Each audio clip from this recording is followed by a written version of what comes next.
Good evening, I'm Melisa Idris. And I'm Sharaad Kutin. Thank you for watching Consider This. Joining us on the show tonight, we have Dato' Abdul Latif bin Haji Abu Saman, who is the Director General of the Malaysia Productivity Corporation, or better known as MPC. Welcome to the show. It's a pleasure to have you. Thank you very much for having invited us here. Thank you. So the MPC is the Secretariat of Pemuda, which I think many of us are familiar with, but may not know the structure of it. Yeah. But the idea of MPC, or the mandate of MPC, is to essentially review existing regulations, make it easier to do business in Malaysia, remove all the unnecessary red tape.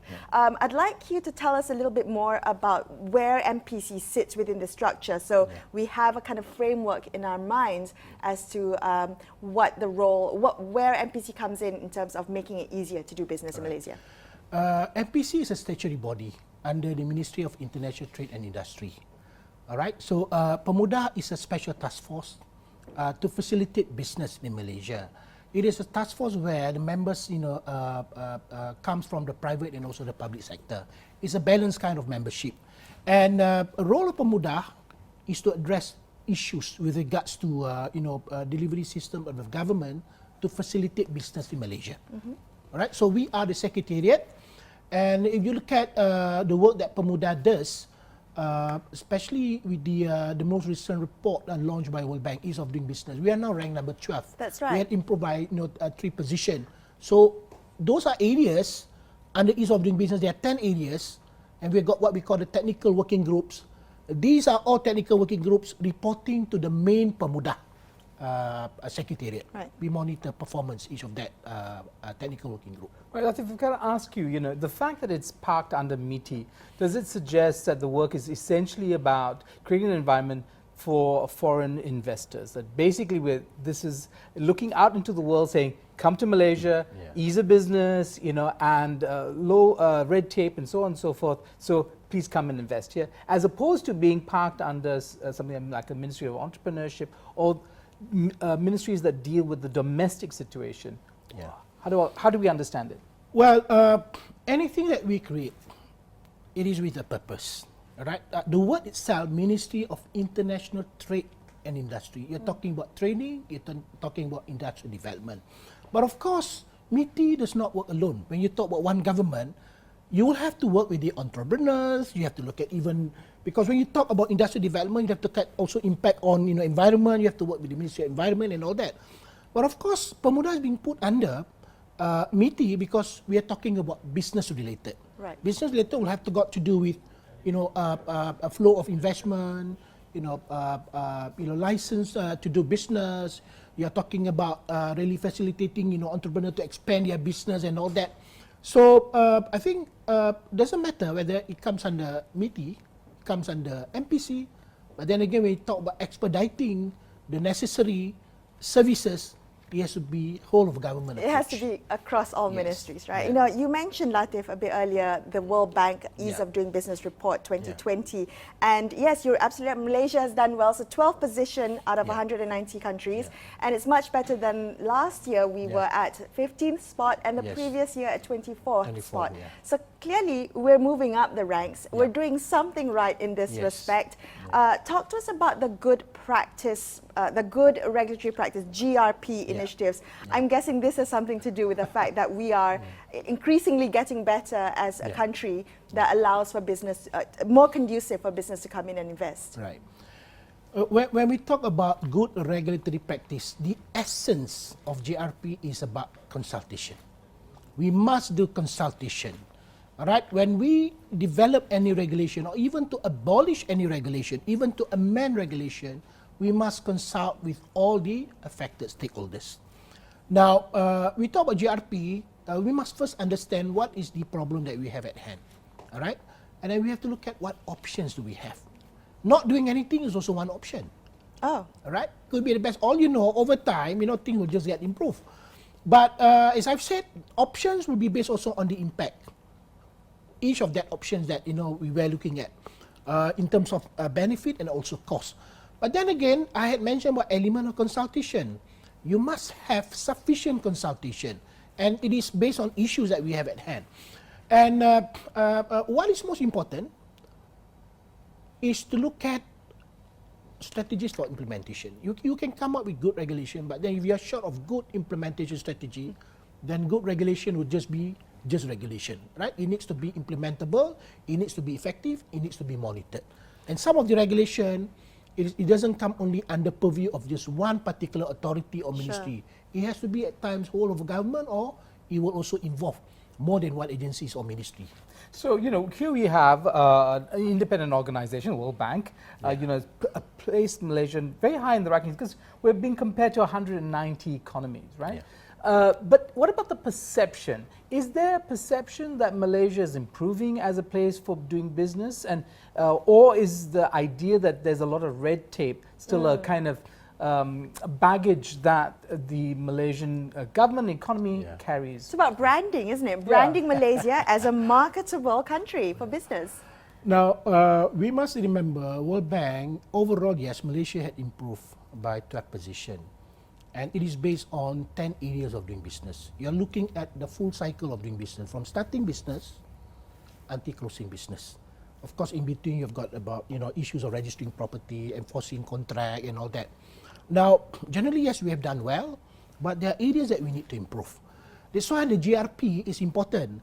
There are some procedures you will see that it is still burdensome. For example, starting a business, we are ranked number 126. From 122, we slided by 4 positions. So that's we're not doing very well in that respect. There are regulations being introduced, procedures being introduced, especially like now, introduction of SST. It takes 4 days. 4 days. Right? So World Bank is looking not just number of procedures, but also time taken. Okay. So that affects our ranking. But for construction permit, at one time, 10 years ago, we were ranked 138. But today we are now ranked second. We moved, for over the years, from 138, we went down to 126, 98, 48, 26, and then we went down to, I think, 13, and then we were at position number 3. But this year, when the report came out last week, we are now ranked number 2. This is for construction. Dealing with construction permit to construct a building in Kuala Lumpur. Now, World Bank study is based on actual. They get real data. It's not based on perception. Okay. No, it is based on case study. They will ask those involved what would be the number of procedures involved to develop a simple warehouse in Kuala Lumpur. So I think as far as ease of doing business, I think it is based on real case studies. Right, looking at specific development of a building in Kuala Lumpur, which is great, because then you can actually isolate the cases where improvement is required. Yes. I'll tell you what, we're going to continue this conversation in just a couple of minutes. Stay tuned to Consider This.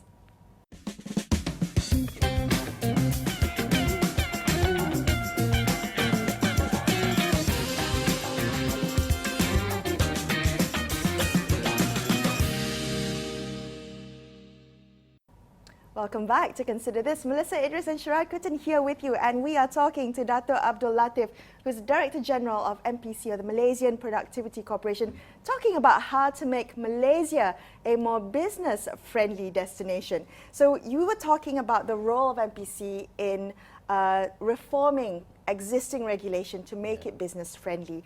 I want to talk a little bit about that balance, right? Because rules and regulations are there for a reason, but you also need to make it easy for businesses to do operations here in Malaysia. How do you ensure that that balance is right?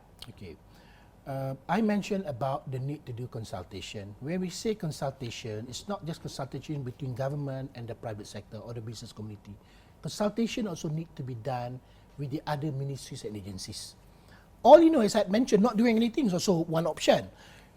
There were instances whereby, one ministry would like to introduce one regulation, but when they do consultation, they realize that there is already a provision somewhere in one law under purview of one ministry, which is sufficient. It's just probably simple tweaking. So that's why we need to have government agencies and ministry to really sit together, and at the same time also to do consultation with the business community. Now, when we do consultation, we look at various options. Right? When you consult, you must remember, especially business community, they have done their business elsewhere, not just within Malaysia. They have seen better practices in other countries. They will come back and say, hey, I've just came back from this country. They just take probably just 3 days. But why are we taking 3 months. Sure. They will share. That's why you need to consult. So that when we have anything that we finalize and we want to put into place for implementation, everyone will own up, right? Everyone will own up because they have been consulted. They will, associate themselves with that particular regulation. So, consultation, we have to look from every aspect, not just environment, health and all that. You have to look at in terms of impact, the benefit, and then what would be the best option, taking into account also strategy to implement. Then whatever that you put forward, of course, if you go and present this thing, let's say, to Parliament, I mean, questions will be, they're going to ask, have you consulted this? Have you take into account, this particular factor and all that? So I think a lot of things would be addressed fully, even before it goes to the higher level. So these are I questions. do want to follow up on Melissa's question, which has got to do with the need for regulation. Because perhaps left to its own devices, the free market and businessmen would probably like to flout environmental rules. They don't care about the externalities of their businesses. They would probably be, not thinking about worker welfare as much as, say, a trade union might be. So, in trying to have, in having a consultation, are groups like environmental groups, trade unions, are they all involved? Because it seems like this is a question of whose interest is going to kind of trump at the end of the day. Is it going to be the profit motive and the bottom line that is going to be the ultimate arbiter of what regulations stay or what regulations go? Yeah.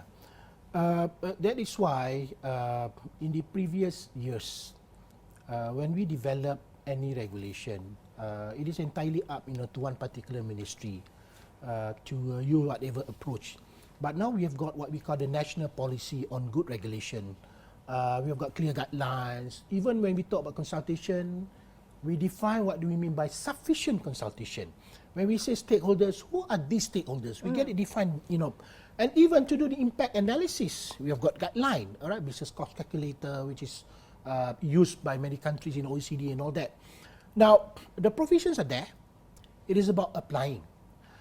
Now, yes, we still get feedback. There are some, you see, when the regulation is more or less finalized, when it's about to be implemented, there are some party would say, oh, they were still not consulted. So what we did was, March earlier this year, we have this Unified Online Public Consultation, in short, UPC.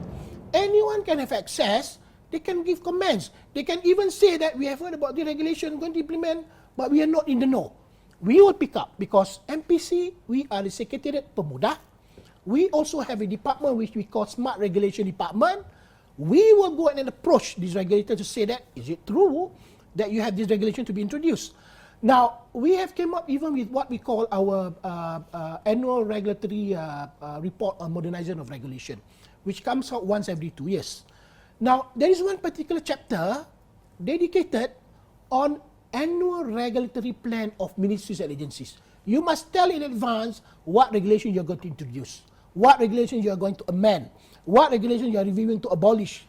You are going to make it, public, so that all stakeholders, including laymen, citizens, they are all aware, so that they can start giving feedback even before that regulation, is being put into public. Is the response, robust, or would you consider this lukewarm? And I'm wondering because often, as Malaysians, myself included, we are often very reactive. So when something is announced, we are quick to react, but we're not as proactive when it comes to these public consultations. So is there also a communication element in this consultation? You see, before the report is being finalized, what we do is that we will engage with all the ministries and agencies. And in each of these ministry agencies, they have got what we call regulatory coordinators. These RCs, in short, they are appointed by their CEOs. Okay, they sit in the management team. They are responsible. They will be the party that will have to look upon on anything which is regulatory like a liaison. They have to inform us because we are the oversight body for GRP, right? Now, at the same time, as I mentioned, you got the UPC there. Now, all this, even before we compile them, put it into a report which will get launched, all right, at our GRP convention, we will get it presented also at Pemuda. And I had mentioned, Pemuda is basically public-private partnership kind of task force. You got the private sector there, you got the public sector. The private sector, they're going to vet to and they will say whether the report is complete. They will tell you, there's one regulation which is not covered here. There's one regulation which does not follow the GRP process. We will take that into account. So that's why Pemuda to me is a strategic task force because it represents the business community. But even before it goes to the higher level, it needs to be presented at the National Development Planning Committee, one of the most important committee just before the cabinet. So you could see that there's a process. You do engagement with the business community, with the ministries and agencies. You get it presented, Pemuda, and then it goes to NDPC before it goes to Parliament or even to the cabinet. Okay. So at every level. And then you've got the UPC there, Unified Public Consultation Portal. So no one should say that they don't have access. It's just whether you want to use the system, you want to be part of the whole process, or you don't. Okay, there you go. You've made it easy for the public to kind of, or different stakeholders to kind of respond. Okay, let's continue this conversation in a couple of minutes right here on Consider This. Stay tuned to Astro AWANI.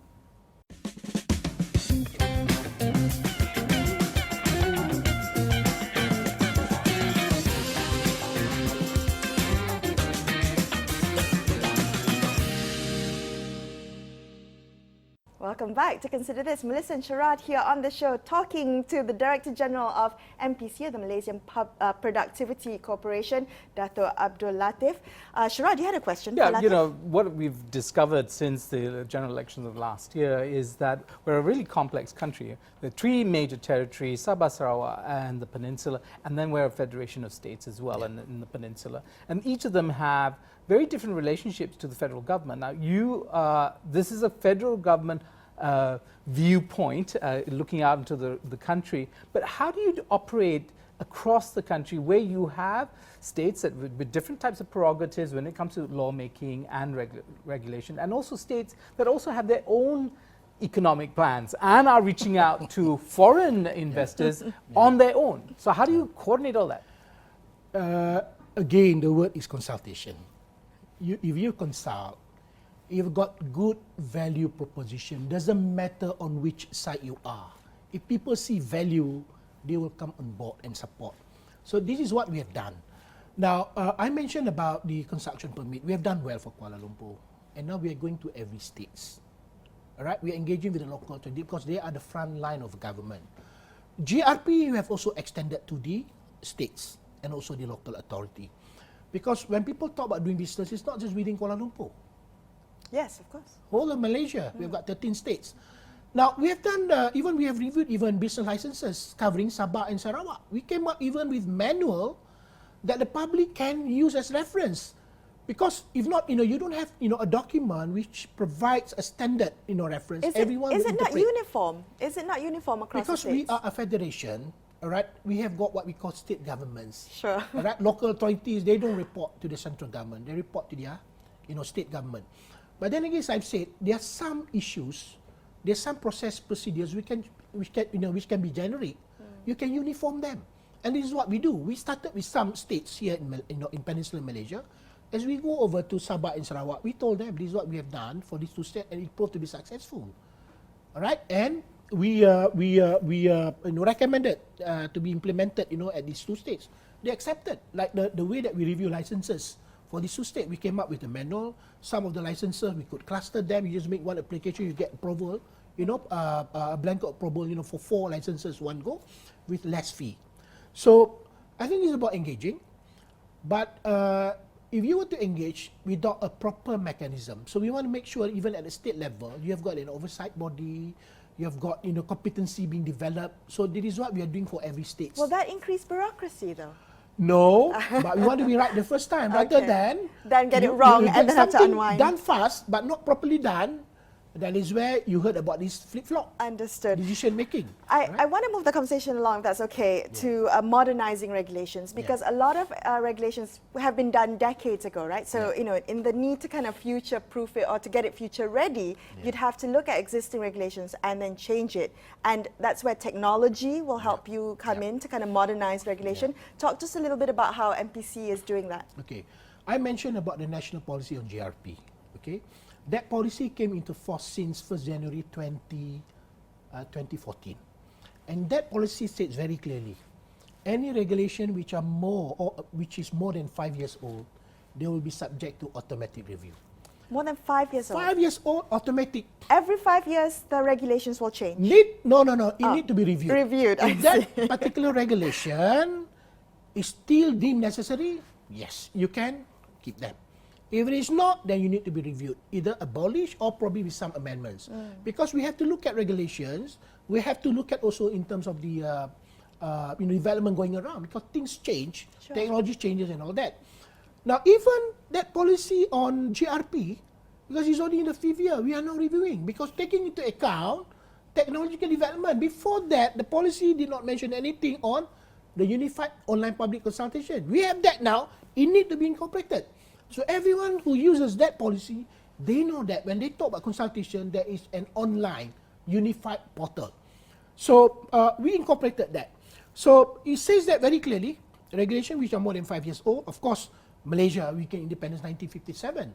There are some laws since that From time. way back when. Definitely need to be reviewed. But of course, under one ministry, you can have so many laws. You cannot review everything at the same time. So you need to have proper planning. So let's say for the coming year, what will be regulation 3 or 4?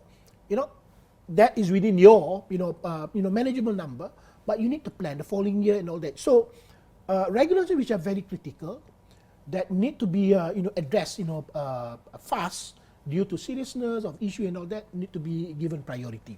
But you need to have plans for that. Okay, one of the things that a lot of Malaysians have been, where the issue of regulations come out is because of the gig economy. And the gig economy has been a big conversation in Malaysia Baru. And I wonder if you could just help us understand that, because some people are saying, well, the Malaysian government has actually imposed more regulations than necessary that's actually going to inhibit the gig economy, because the gig economy is based on various assumptions, including the ability to sidestep many of the regulatory controls that are for the mainstream, right? So mainstream taxi drivers and so on. So the gig economy, e-hailing and so on came in. What's your take on this? Okay. The gig economy. We have to accept the fact that we are living in a very dynamic, world.